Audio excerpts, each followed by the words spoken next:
there any questions people may have?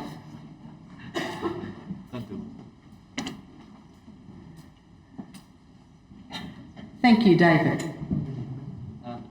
Your Eminence, it's not on the topic that you spoke about, but I was trying to connect it. How do things like the World Bank and the IMF create opportunities for witness of love?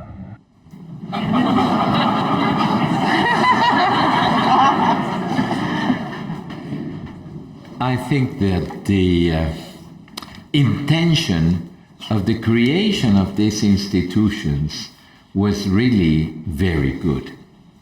After the chaos of the Second World War, and when the economies of the world were a mess, and many people was in extreme poverty, the idea of creating these institutions was to prevent that this situation will be repeated. Okay, the first intention, beautiful. During the years, these institutions were converted in bureaucracies with wonderful salaries and applying political interests, especially of the big powers. Why? What is the reason why the president of the World Bank has to be always an American citizen, and the president of the IMF or Director General has to be always a European? Why? This is one of the questions. Secondly, in the World Bank, of course, there is an American citizen. In the Monetary Fund, the second person is always an American citizen. Why in the Inter-American Development Bank, of course, the director, manager is a Latin American, but the second person is always an American. It's a matter of politics and control of everything. It means that when we talk about equality, of course, equality exists, but some peoples are more equal than others. And this is what is not functioning in the international institutions nowadays. In the 90s, at the beginning of the 90s, many of our countries in Latin America were submitted to terrible adjustments, structural adjustments of economy. That was the phrase. It meant devaluation of the coins, of the currency, then rising the prices of electricity, telephone, energy, and water, and public services, and taxes, IVA, to everybody. What happened to Europe? Where was the International Monetary Fund? Okay, they came later on because they were more concentrated on how to make more money every day. So I believe that, of course, there are Christians inside these institutions, but in general, they are not led by love. They are led by interests of a very reduced number of nations. It is necessary, and John Paul II and even Benedict XVI were calling for the reformation of the United Nations and the institutions of finance in the world. It's necessary. They have become other kinds of banks, ordinary banks. I have a very, how could I say, moving story. When I started working for the alleviation of the external debt, I discovered that in my country there was a loan from the Inter-American Development Bank in 1970. It was a loan of $90 million to build a hydroelectrical project. The project was made, and in 1997, 37 years later, 270 million have been paid only of interests, 3 times the loan, and we still owe the capital. So I started denouncing this and saying, this is not development, this is usury. And they were so angry. They said, no, we are not usury. But I said, yes, you are.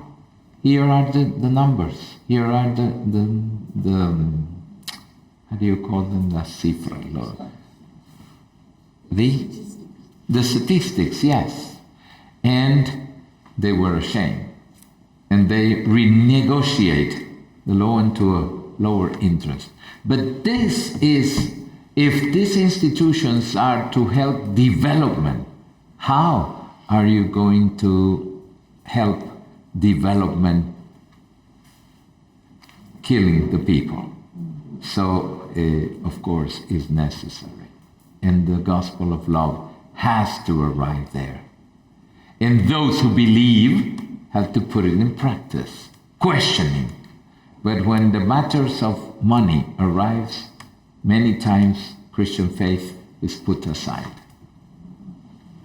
Mm-hmm. Thank you. Thank you, Your Eminence. Other questions? Your Eminence, I have the privilege of working in adult faith education in this diocese. I'd love to hear about faith education in your country, please, in your diocese particularly.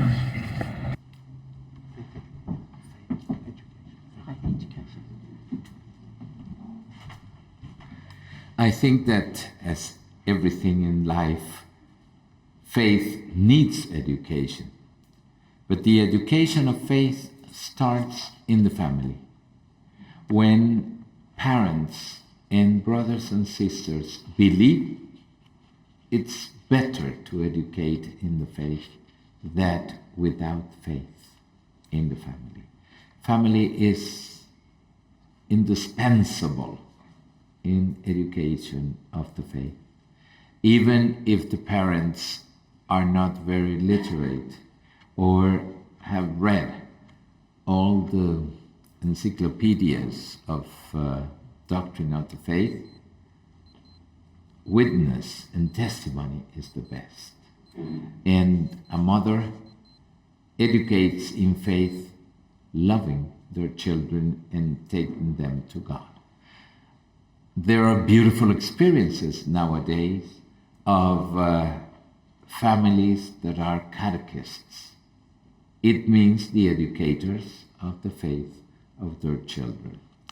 But of course, there are other. The Catholic school is very important when it's complementary of the education in the family.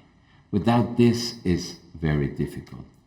The risk is that the boys and girls will understand faith as another subject of the school, like mathematics, like grammar, like history or whatever. Christian doctrine is another subject. I have to give my exams of that, and once I approve it, I can leave it apart. So there are beautiful experiences. For instance, we have a movement that is called Delegates of the Word of God. Due to that my country had very little priest because of history. After the independence, everything that was smelling Spain was sent away. And so we remained with 1 bishop and 15 priests for the whole country. And we were only one diocese for 4 centuries. Can you imagine? People never learned, never saw a priest in many years. So we started from the very beginning. But this experience of preparing lay men and women to be leaders of the assemblies on Sundays and feast days has given wonderful results. And now many of the vocations we have for the seminary and for religious life come from families of these people who felt co-responsible from the very beginning. This movement was immediately after Vatican II, and it's been working marvelously. Nowadays, in my country, we have a little more than 400 priests in 9 dioceses, but we have nearly 30,000 of these delegates of the word, and it's a big, big blessing.